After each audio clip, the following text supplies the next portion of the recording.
There is hope in the promise of the cross.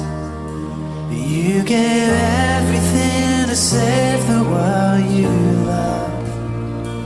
And this hope is an anchor for my soul. Our God will stand unshakable.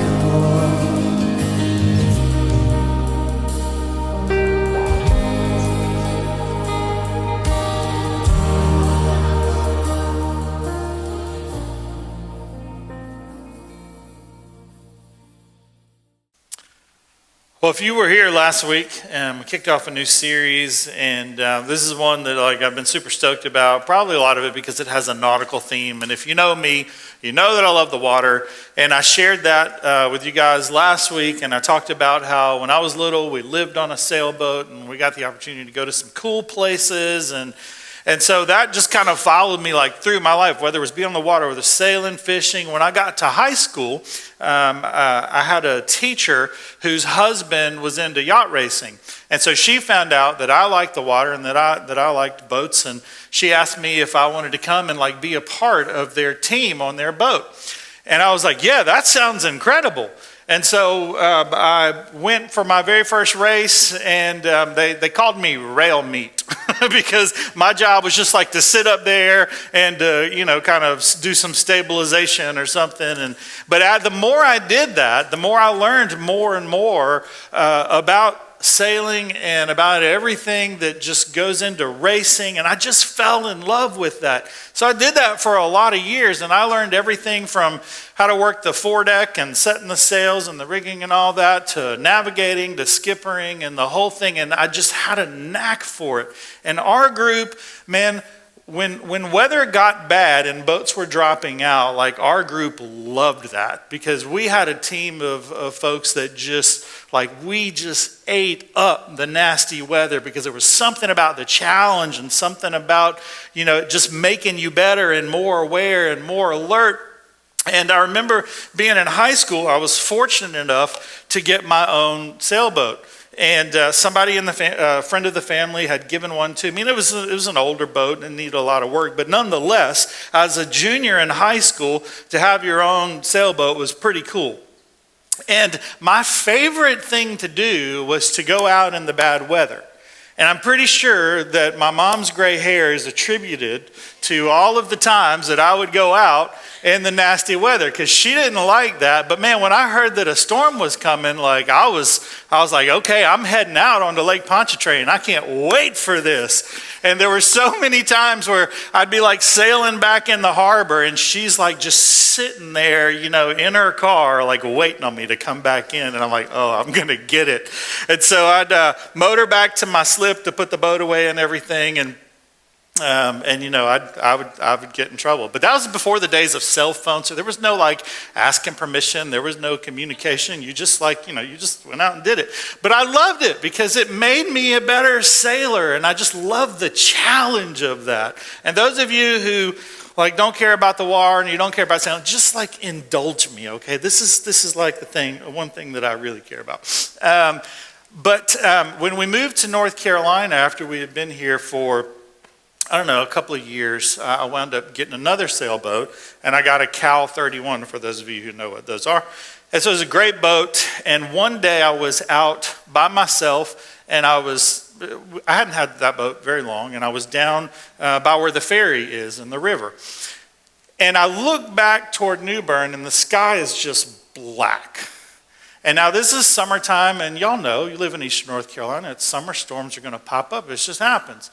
And I was like, yep, I'm going to have to pay the piper on that one. I was like, well, I may as well just start heading back, because, who knows what's going to take place here. So I started heading back up the river, and I get around where Flanners Beach is, and that's where the river starts to get a little narrower. And all of a sudden, there's the wind just dies completely, and the water's like glass, and I see these big clouds, and the temperature starts to drop, and I'm like, oh, I know what that means. So I was like, well, I'm getting to this point in the river where the boat draws 6 feet, and it's I don't have a ton of room because I'm going to be going upwind, so I'll just crank up the motor, I'll drop the sails, and just motor through it and motor on back to the marina. So that's what I did. And shortly after I got the sails put away and the motors running, it just came unglued. And I was a little excited about this because I was like, okay, I'm going to see what this boat's like really made of. It's demented, I know. And y'all, for almost 30 minutes, it blew. I clocked 40 miles an hour over the foredeck of my boat. And it's like blowing out my Dodger Bimini, which is like the canopy that goes over the cockpit area. It's like blowing all of that out. The waves, I kid you not, are like 4, 5, and even some 6 footers. And all I could think about was, this is not the Atlantic. This is the Neuse stinking river. And there was a couple of points where I was just laughing because that's all I could do. And I was just saying that out loud. I was like, this is the Neuse stinking river. It's like I couldn't believe that it could get like that bad, that quick, and that sloppy. And then as this is happening, I'm thinking, okay, well, it's narrow. You got this wind coming down this way. There's not a lot of depth, so there's no place for the energy of the waves to go. Well, it makes a lot of sense. So I got back to the dock, put it all away, and I was just reflecting on that, thinking, for some people, like that may have made them scared, but I guess there's just something in me that is naive. I don't know. But in that moment, I gained a healthy reverence and respect and a healthy level of fear for the Neuse River. But at the same time, I wasn't rattled by that storm because it was a place that I had been a lot of times. And I knew that if I just kept my head about me, and if I just, honed into my skill and did what I was supposed to do, that everything theoretically should be fine. Now, it's not wise to go looking for storms. I'm not suggesting you do that or you become a tornado chaser or whatever that is. But if you've been through them, when you go through them, it does something inside of you and it shapes something and it forms something that when you go through them again, you're a little better equipped. Are you with me? You see where we're going? So last week we looked at, are you with me? Okay, just making sure. Last week we looked at this moment in the Gospel of Mark where Jesus and his disciples are out on the Sea of Galilee and the weather just came unglued. Kind of similar to what happened to me. So the weather just comes unglued. Now the context before this, if you were here last week, I shared. So Jesus has just healed somebody. He's in a home and people have gotten word that he's there and that he's healed somebody and they're gathered around. And so he starts teaching in these parables. And now the religious leaders are coming up and they're basically listening to him and accusing him of being like a vessel of Satan. This is the first time that we see that, and maybe the only time, that his family, some of his family are actually doubting who he says he is, and they're making similar accusations. And so the disciples, they see what's happening and they have their wits about him and they usher him out and they get him to the edge of the lake. They get in a boat and they head across. And I've got to think that here Jesus has got several fishermen on board, and these are people who are experienced on the water. They've been out on the Sea of Galilee. They're legacy boaters and fishermen, and so they've seen it all. And so Jesus is like, okay, this is great. I'm going to go out here and I'm going to relax. And so he decides to take a nap, and a storm comes up, and things get chaotic. And that's where we pick up the story in Mark chapter 4, starting in verse 35. So that day, when evening came, he said to his disciples, "Let us go over to the other side," talking about the Sea of Galilee. Leaving the crowd behind, they took him along just as he was in the boat. There were also other boats with him. A furious squall came up, and the waves broke over the boat, and so that it was nearly swamped. Jesus was in the stern, sleeping on a cushion. And the disciples woke him up and they said to him, "Teacher, don't you care if we drown?" He got up, he rebuked the wind and said to the waves, "Quiet, be still." The wind died down and it was completely calm.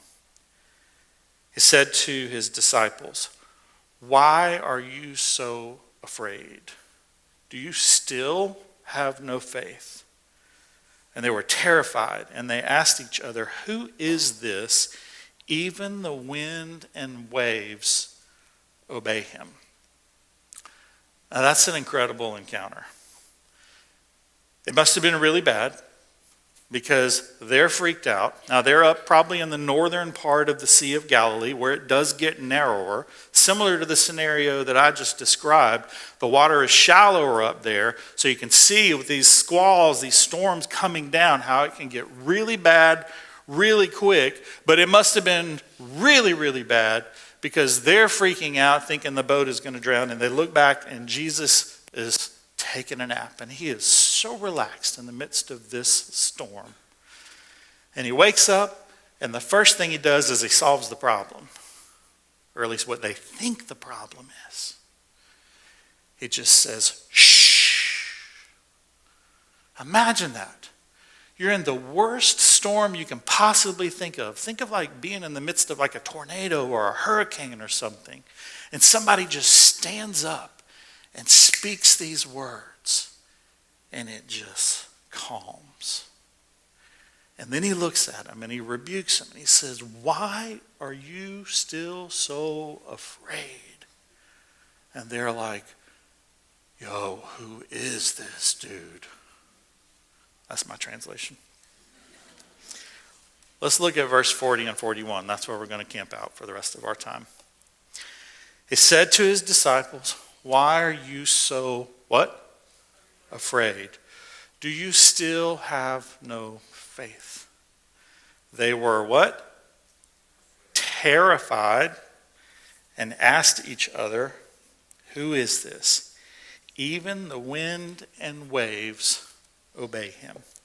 Now, if you'll notice, there's two words that talk about fear here, right? And what's interesting about our language here in the US of A, good old English, is it's really simple. But in the biblical languages, Hebrew, Aramaic, Greek, it is much more complex. And they paint with pictures and details. For instance, if I say, "I love ice cream," and I say, "I love my uncle," and I say, "I love my wife," and I say, "I love sailing," like I'm using the same word for all of those things. But in the Greek language, there's like 4 different words for the word love that talk about these different kinds of love. And so what I want us to see here is that even though we read this and we see 2 different words that are associated with fear, they're actually very opposite words that really have an impact on how we process and deal with storms that pop up in our life. When Jesus asks, "Why are you afraid?" it's the word deilos, which means, why are you fear-driven? Why are you so emotionally driven by your feelings and by circumstances? Why do you let what's happening around you undermine your faith? This is a very negative connotation. Anytime it's used in the Greek, it is negative when it's talking about fear. It's a person who is driven by their emotions. Their sense of stability is based on their circumstances and based on what's happening around them, and it's not on something deeper. And so when they're afraid, their reactions, their responses are driven by fear. And when there is a potential for somebody to be afraid, they're going to respond proactively, anticipating how they could feel about being fearful. So it's a very negative thing that Jesus is saying here. Now in verse 41, they look at each other, and this translation says that they were terrified. And the word that's used here is different. It's phobio, which is where we get our word phobia, but that's a different word. but that's the root of it, which means to be struck by a great reverence or to treat something with a great reverence. So it's interesting because the first word is really driven out of emotion, and the second word, believe it or not, is really driven out of courage. Because if I am afraid in my mind and I'm emotional driven and I'm driven upon my circumstances and what I see happening around me, that's what I respond to. But when I come up against phobia, that means that I'm doing something and I'm not afraid and I have courage and I brush up against something that is greater than me. And now I have a healthy respect and awe and reverence for whatever that thing is. Jesus rebukes his disciples for living out of delos, and now they have a very healthy reverence for who is this guy that he can calm the storm. Last week, we kind of introduced this idea of stability, and we said that if somebody is walking with Jesus, if they're cultivating their relationship with him, they're going to exhibit stability and gratitude and generosity in some level. And the longer that they walk with him, the more we start to see these things evidenced in their life. And we said that stability is the strength to stand or endure. And when you and I are born again, when we become followers of Jesus, we receive, you hear me say this all the time because it's so important, we receive a new spirit. He takes our old spirit of death away, and he puts his spirit of life inside of us. And his spirit gives us everything we need to do everything that is put before us and to face everything that comes our way. And when you're living where you are driven by your emotions and driven by, now some people are feelers, some people are thinkers, I get that. That's not what I'm saying. But when you allow what's happening in your mind to dictate how you respond to things instead of your faith and trust in God, that's where we get into trouble, and that's where stability starts to erode in our life. And like the disciples, we've got to learn to trust him more so that we can experience him and the stability that he offers. And if we want to experience that stability, like Chad said a minute ago, we got to be anchored to the source. We got to trust that his anchor is going to hold no matter what, just like the song we just sang. And like we talked about last week, if you're not anchored properly, you will drift and you will wind up much further away from where you want to be. This is a rule out of the enemy's playbook. He wants to disrupt our stability. And he will use anything and everything at his disposal to do that. He wants to disrupt our stability, and he does it so subtly. And most of us, or many of us, are not experiencing stability in life to the fullest because, like the disciples, we're just reacting and responding to what's happening around us. And we allow ourselves to get so caught up in the chaos that we react instead of really thinking things through and responding out of trust and faith and the kingdom way. And that's why people lose their mind when something doesn't go their way. It's why people lose their mind during this election season. All the things.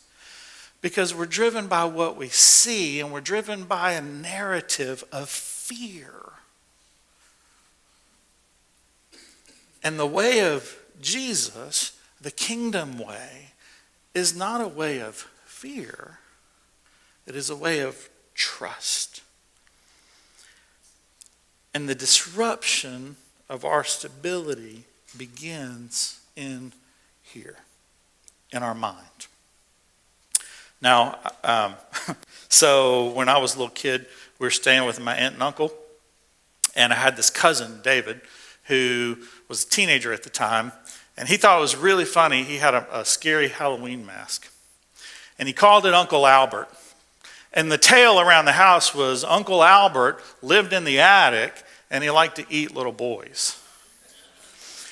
And so that joker would wait on me to come out of my room, and he'd have that mask on and he'd pop out around the corner and I'd freak out because I was scared. Maybe that's where a lot of my issues begin. I don't know. But I don't know, like growing up and even till recent years, like fear was always a struggle for me. And psychologists say that people are either driven by anger or they're driven by fear, and really the two are kind of both sides of the same coin. It's just how you respond, fight or flight, right?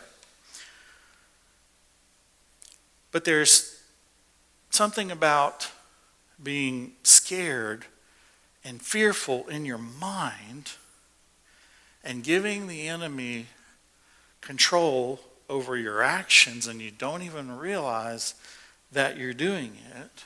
And he leverages that fear for the sake of eroding our instability. And what I've learned over the years through a lot of journaling, and this sounds so simple, but it's really helped me, is that, fear comes in all shapes and sizes, but it's allowed to live, and it ends in our mind here. That's it. It doesn't exist outside of our mind. Any fear that you and I have is what we allow to take up real estate in our mind. And the enemy uses that fear to disrupt our stability. And you may say, Dan, I'm not afraid of anything. Okay, well, that's awesome. You ever get nervous? You ever get anxious? You ever worry? You ever doubt? Ever find yourself being real pessimistic, thinking just the bad stuff is going to happen, that there's no good? That's all driven out of fear. That's a narrative that we allow to take up real estate and play in our brain. And almost every book of the Bible has something to say about not being afraid, and about how, we should trust God and not be afraid. And our fear is what actually, one of the things that keeps us from fully trusting God and placing the full weight of our faith in Him. There is not enough room in your heart and in your mind for fear and love to coexist, which is why Paul says that perfect love casts out all fear. Those two things can't coexist. If you are living in constant fear and worry and anxiousness, it is because the enemy is using your mind. And it doesn't mean that we don't get anxious. It doesn't mean that we don't get nervous. It doesn't mean that those things don't happen. But if that is the constant state that you're living in, then I would suggest that maybe you haven't fully embraced love. Because those two things cannot coexist.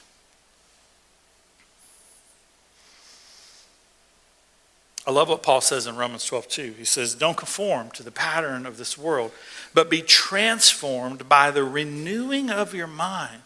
And then you'll be able to test and approve what God's will is, His good, pleasing, and perfect will. And that word transform literally means to change your inner reality after being with. Metamorphose, where we get metamorphosis from.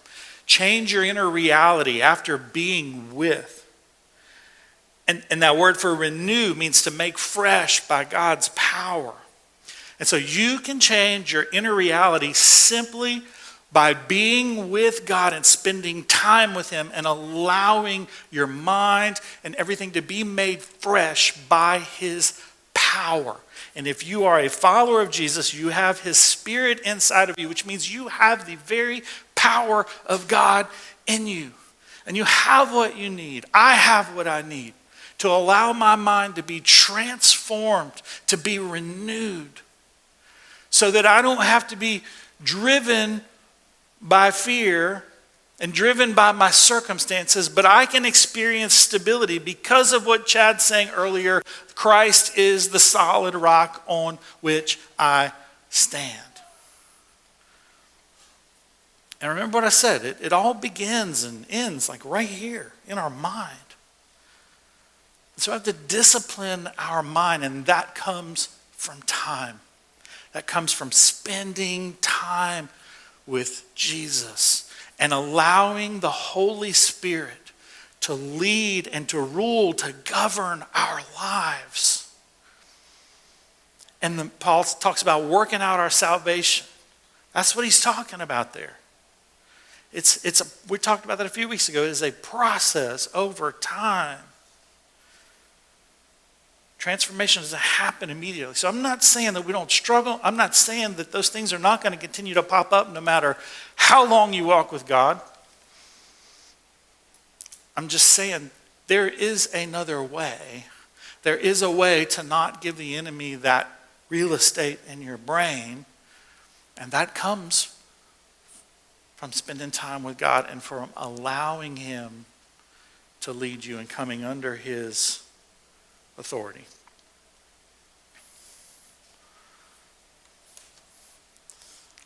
So I'll ask you a question. Like, what are you afraid of? Like, what are you really most afraid of? I want you to get that thing, because we all have one. At my house, it's not me, but there's somebody who is really scared of frogs.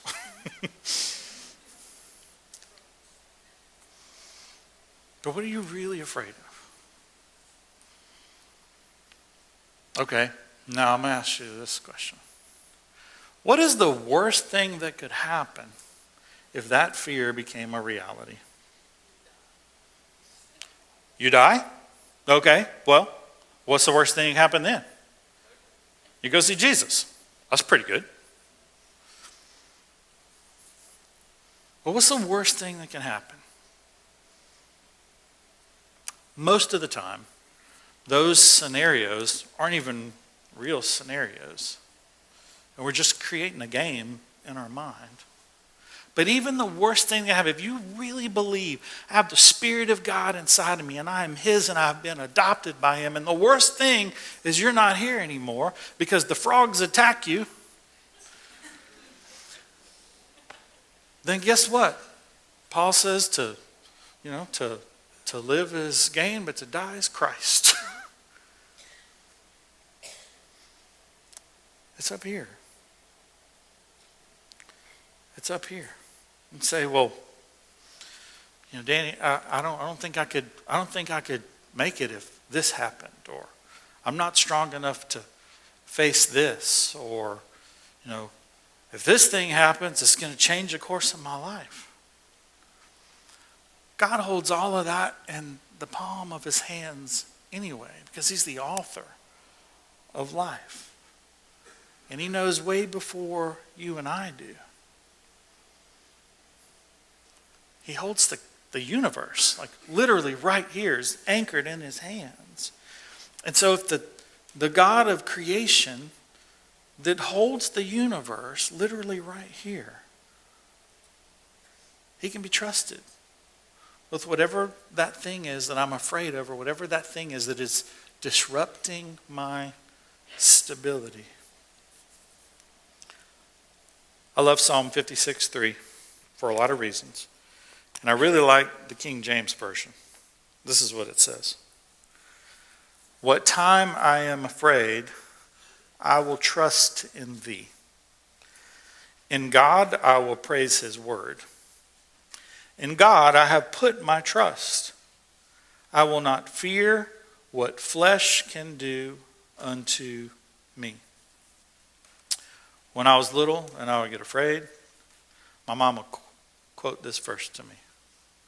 And there were so many times as a little kid that I would fall asleep over and over just saying, what time I am afraid, I will trust in thee. What time I am afraid, I will trust in thee. What time I am afraid, I will trust in thee. And there's something powerful about replacing the whispers and the lies of the enemy that come through fear, replacing it with God's truth. That is part of how we get transformed. That is part of how we renew our mind, by replacing the lies with truth.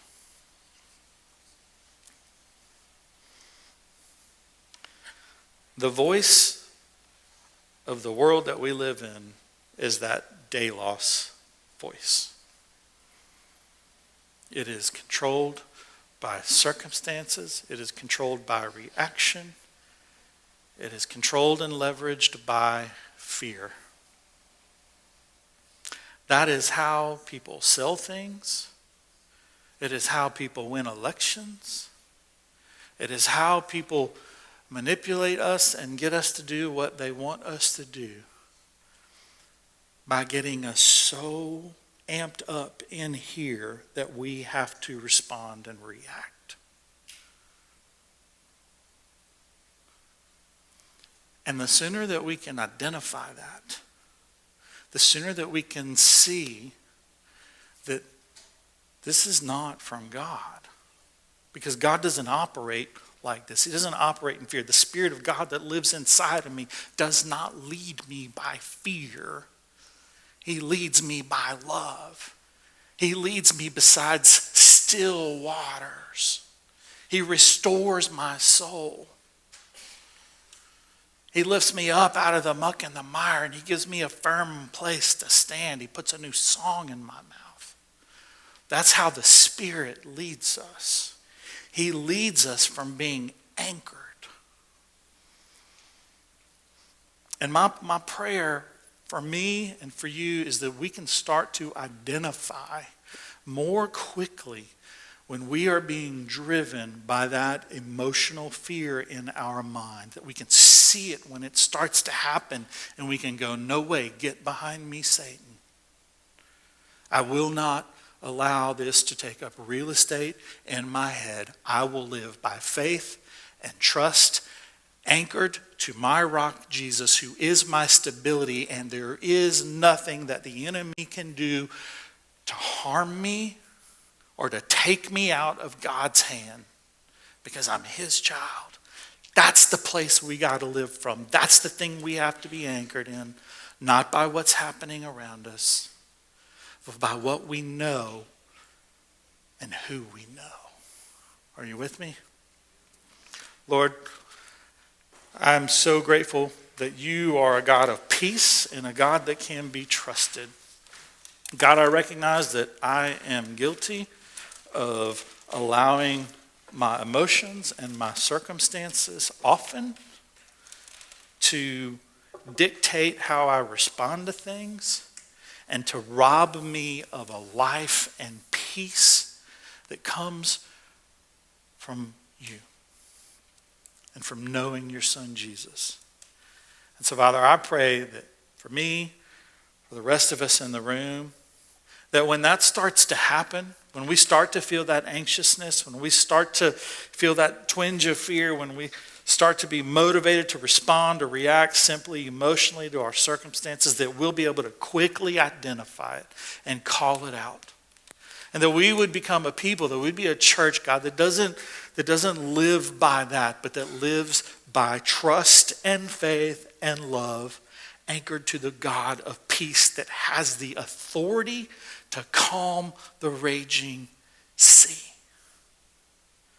Father, whatever storm is happening in my friends' lives today, I pray that in this next moment as we worship, this worship will be a weapon where we just can cling to your truth, and we can put away to what the father of lies is trying to whisper to us, God, and we can be anchored to who you are.